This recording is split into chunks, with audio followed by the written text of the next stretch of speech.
Well, let me hear you say mountain, mountain, mountain. Fire, what you saying? Yes, sir. Rastafari love and blessings, you know. Serious thing. We are here again, Ballhead and the Dread, online, not in studio. Reason the same way. We will be back in the studio, right? But we make sure we have to get a Exodus. reason same way. Fari, what reason about today?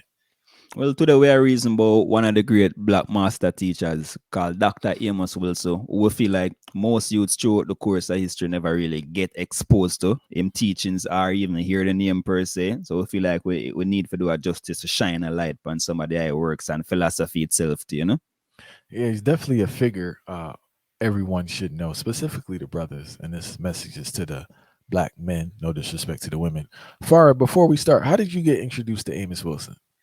Well, actually, I got introduced to Amos Wilson in college because while I was in college at Barra Manhattan Community College, I used to go to the library and like find different books to read. So I never actually own one Amos Wilson book. Every Amos Wilson book we just borrowed from the library. And the librarian, which is my great mother called Jai, to she tell me, say, just keep them as long as you want to bring them come back. So that's how we get introduced to that.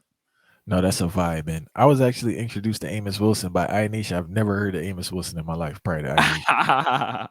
Yeah, Big he up gave our me the book. nation. Yeah, big up Nation. He gave me a book, and after that, we had to delve deep into the archives, and I was able to retrieve 3 books that I found because you know how the library vibe go. But I know books that people really on. They on this blueprint for Black Power, right? I know a lot of people. That's their introduction to Amos Wilson. That's like the pinnacle for them, for Amos Wilson, right? Blueprint for Black Power. There's another one that's very good. I want to recommend: The Development and Psychology of the Black Child. These are the 3 that were able to retrieve Russian to lead a house. So I think this was the first one I was introduced to. African centered consciousness versus New World Order, Garveyism, and the Age of Globalism. This is the one Nation gave me. The second book I read was The Falsification of African That's my Consciousness. favorite one. See that one, right? Eurocentric history, psychiatry, and the politics of white supremacy. But this one here is my favorite, right? This one here is Issues of Manhood in Black and White, incisive look into masculinity and the societal definition of African man. I'm not saying this is the best book, but to me, this is the most powerful one, in my opinion, and the most inspirational one for me. There are thousands of powerful Amos Wilson quotes, right? And there's one I really want to touch on. And I Before that, go ahead. one day I keep it thought for you. Really like for that explain and why the boat they connect with there is still in the because I think of something to jump over. Um, all right. So the only book I think that inspired me or gave me that fire to the magnitude after reading that book was Marcus Garvey's book, Message to the People. That's Yeah. what's called, Message to the People. Yes, I. All right. But here, how he breaks down manhood, right? But when he breaks down manhood, he clearly talks about the struggle of manhood because a lot of men go through struggle and they think something's wrong with them, but that's the natural course of manhood. Um, he spoke about the importance of what they refer to as the rites of passage, but you can go through the rites of passage without being with a elder or traditional uh, rites of passage group, I guess, because life in itself is a rites of passage fire.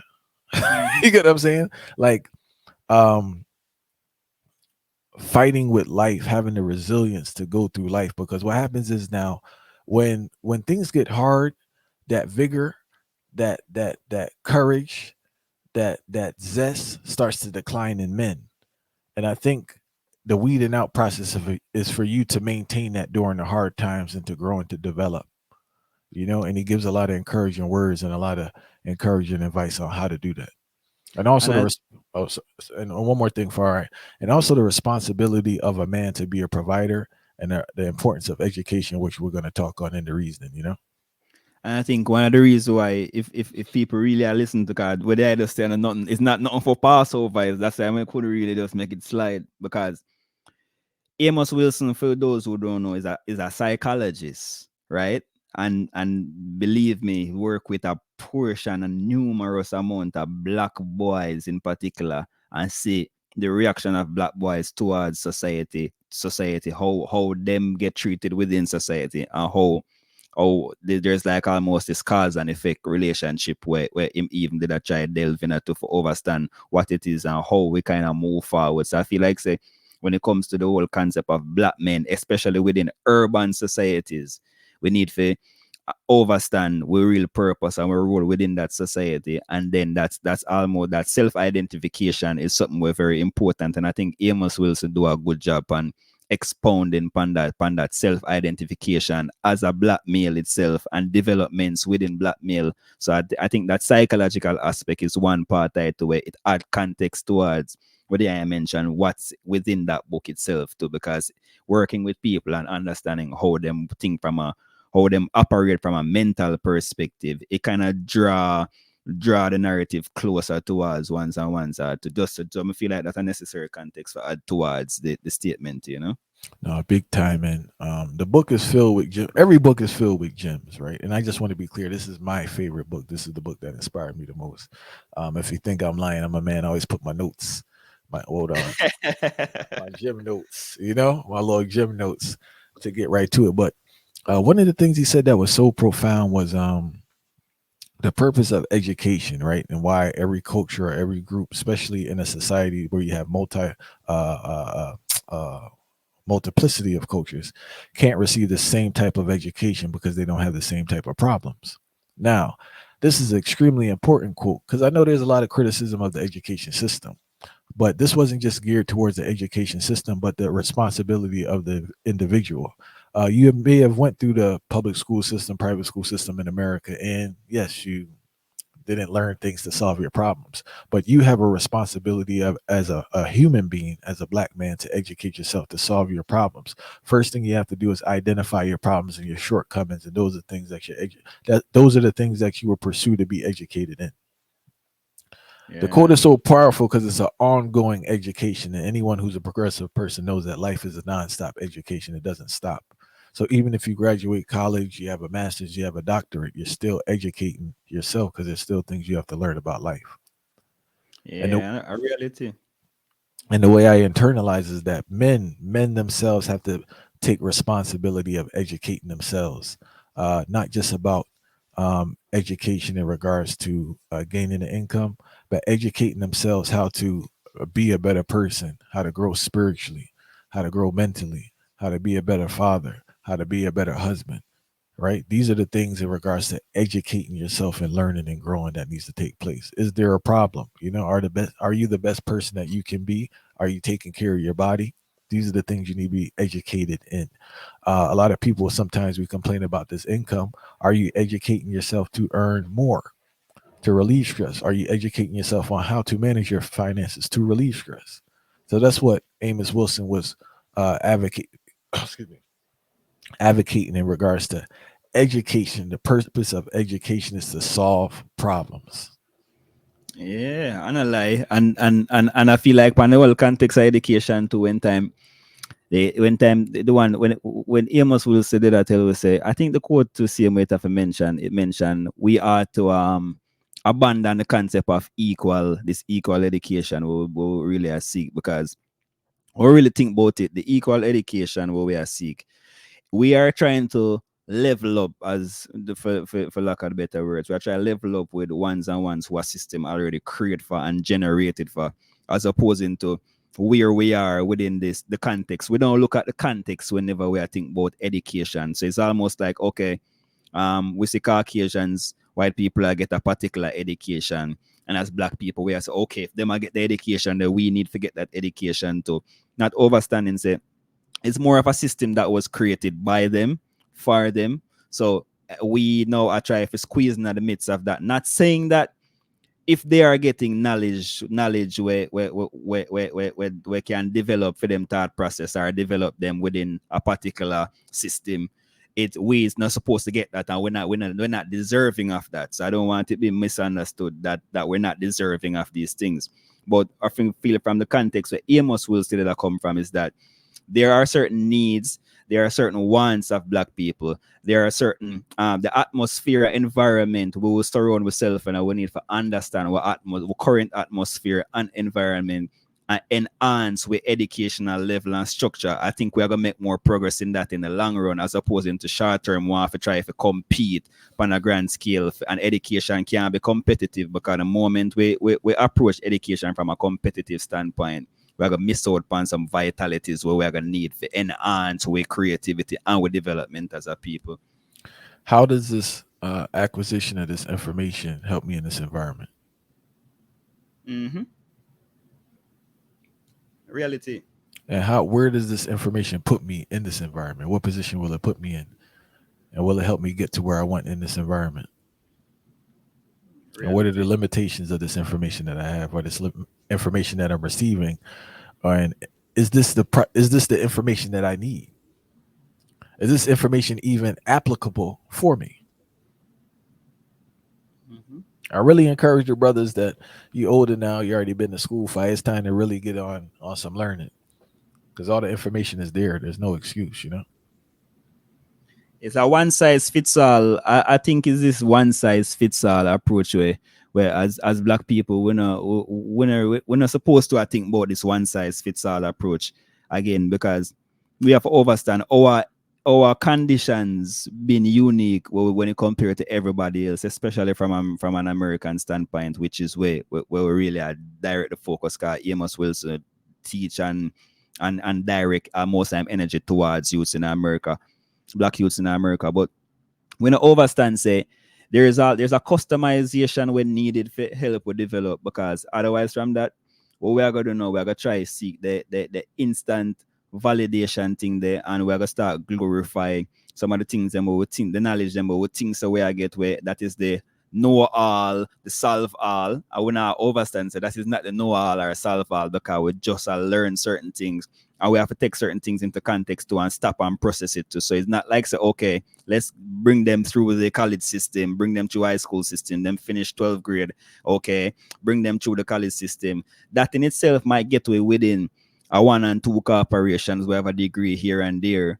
But then we now overstand, say, collectively, what we are thinking about the bill collectively, if we not get to stop and process information as it is as it is being thrown to us, make sure so that information is actually realistic enough, and then we can move on to the next stage. There is no collective process, so we got to really take place, And I want to give you one example with, say, basic financial literacy, right?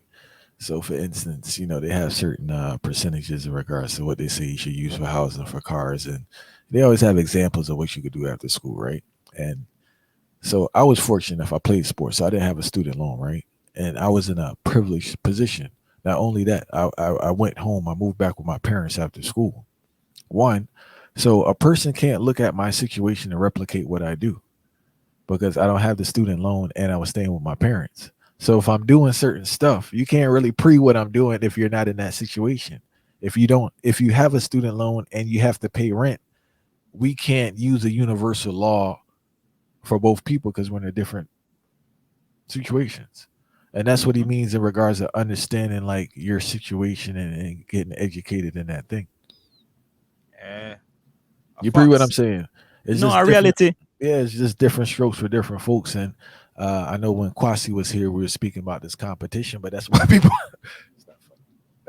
flop out themselves, because one, you're trying to compete with a level of deception, or you're competing with something that fire is just not your category. Yeah? Mm-hmm. There's so many different factors that go into certain things, and you're trying to replicate that, and that's just not your lane.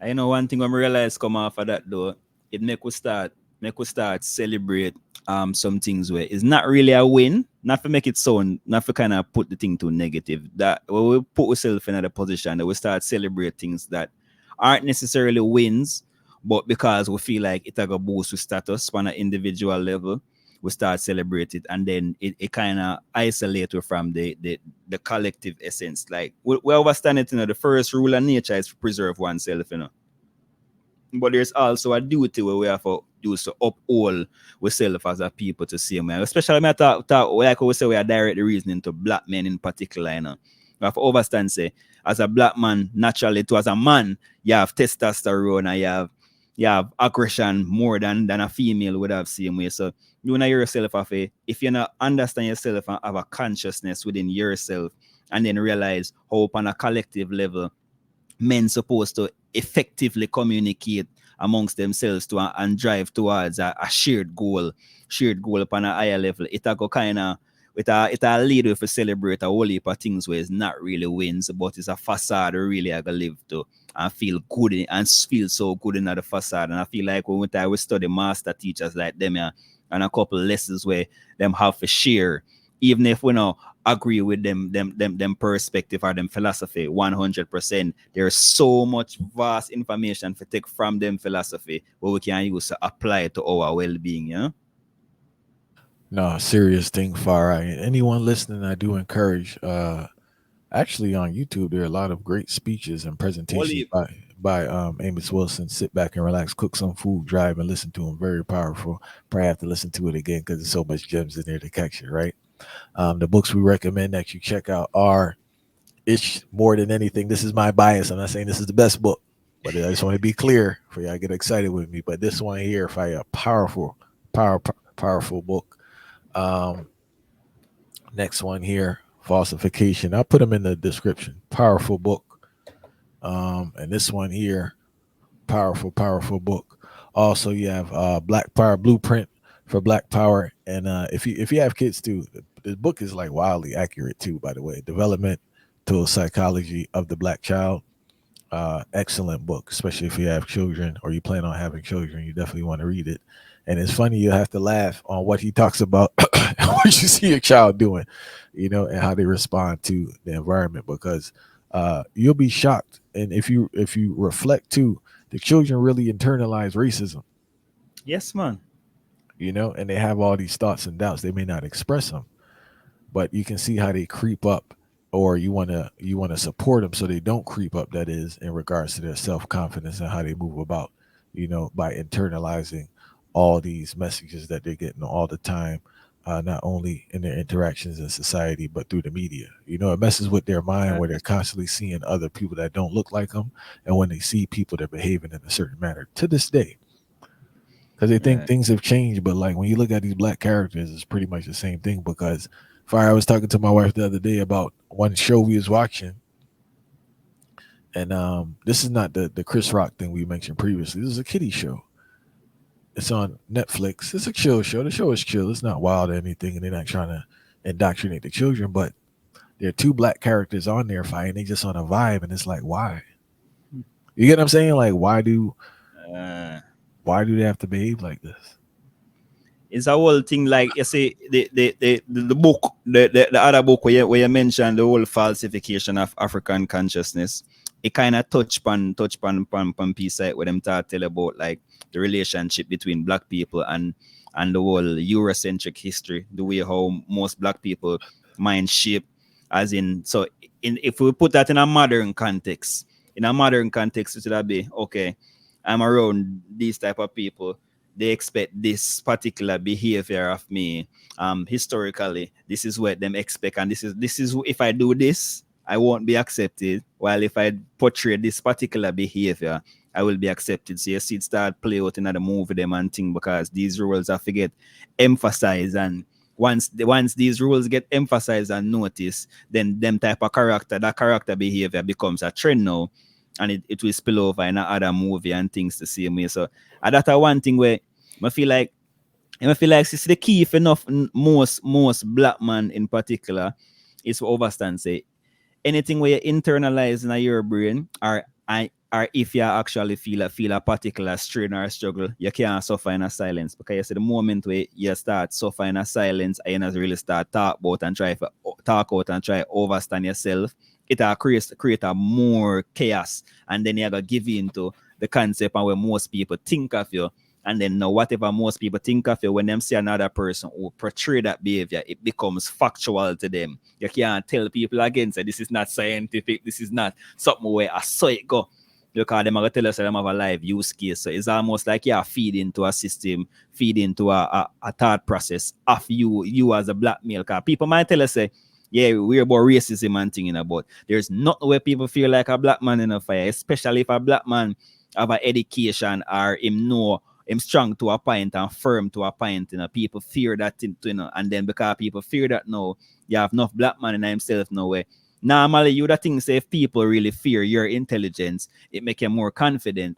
But because most ones don't want to come off as so revolutionary, automatically it make them start change them direction and make them become even more reserved and feel like they're not supposed to have a representation of them thought anymore too.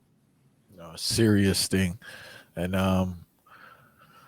once again, before we leave far, you have one more thing you want to say, or you good? No, I feel like we get the point across to see me because the master teacher Amos Wilson is a very powerful teacher. Where I feel like if people are already aware of their works, which I feel like a lot of people are not, True. I feel like I'm supposed to get up to speed. No, big time. And once again, we encourage you. I'll put the books in the description. If you can, check them out. Most like black bookstores have Amos Wilson. Make sure you get the books. Make sure you read them. Also, speeches. If reading's not your thing, we encourage you to read. But if reading's not your thing, there are a lot of speeches online that are very good. There are even some speeches on like Spotify and all these things. I noticed too. The audio is not that good, but it's all good. Turn it up. You can hear it. So They mentioned that fire. No, so one thing we talk about Amos Wilson, I cannot mention it though. I think I hear a lot of people already who familiar with Amos Wilson who are not black, who mentions Amos Wilson as like a racist and because the concept, the blueprint for black power. When I hear the word black power, it kind of it stains something to them brains. So I really want most people who are really fully conscious to the levels they really understand. Say this concept of black power is not we're supposed to counter or is a form of racism where push towards white people. It's more of an internal building structure. Yeah, so that I really want to make the people them know still.